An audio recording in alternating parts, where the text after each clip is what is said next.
feeling is now maybe you'll probably play more minutes and you get more fresh that kind of? Yeah, I feel great.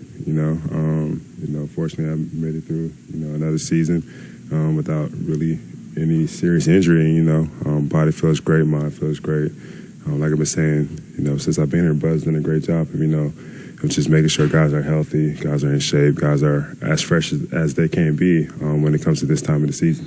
What have you asked Dennis about this the other day? What have you maybe learned from maybe that first Eastern Conference Finals run a few years ago through last year of just about like what this grind is and how to kind of manage yourself in these off days? Just stay with your routines that you worked on during the season to keep your body right, keep your game, at a sharp level, and just knowing that, every game in the series is different. So, whether you come in on an off day, just knowing what you need to do, whether you have a good game or a bad game, to continue to keep playing. Game one has been an issue for you for whatever reason for the last couple of years. Why do you think that's the case? Obviously, you've been able to overcome that, but why do you think that's been the case in terms of? Honestly, I didn't even know that. No, that's news to me. Game one, it's a feel-out game for both teams. That's really all I can say. I mean, we go into each game hoping that we can win and working to win. So I didn't know we weren't that great in our first game in the series.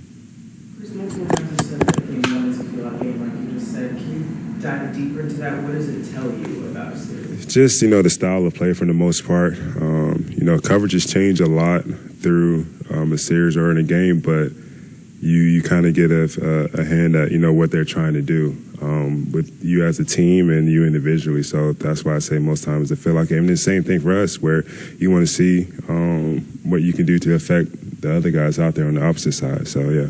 And no matter the outcome of a game one, there's always adjustments, right? Even if you do well, you're adjusting because they're going to try to meet you, right? How is it this constant battle? It's just trying to fine-tune things as best you can, knowing that, both sides are going to find things that they could do better and find ways that, they can help themselves on the other side defensively where they create more turnovers, limit certain shots, those type of things. So it's a game of counting them out in some type of ways, but in a game, you can't necessarily think about all that. Even though you have the game plan, you just go out there and play, compete. The other day, Drew said we sleep on Zach a little bit because we talk so much about DeMar and kind of what he does. Just what you guys have to do defensively against two wings that can fill it up in the way that those two guys can. Yeah, I think Drew is definitely right about that. But Zach, man, he's a guy that can score at the same level as DeMar DeRozan, but, his extends beyond the three-point line a little bit more. He has the same mid-range a little bit. Everybody knows what he could do at the rim and in the paint. But what separates him from a lot of other guys is his ability to shoot off the dribble from, beyond the three-point line.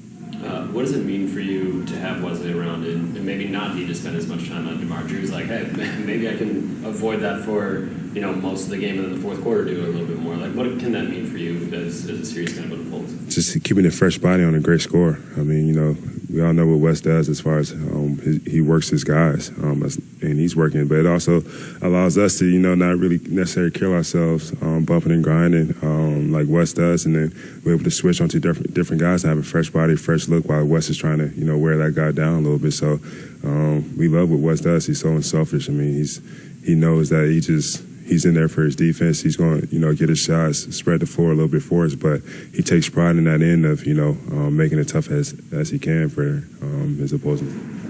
What is that balance like of, what it feels like, what it tastes like when you get to the end of these 16 wins, but then also knowing that just how long it takes to get to that point when you're actually starting to play off stage for the first time in the first one?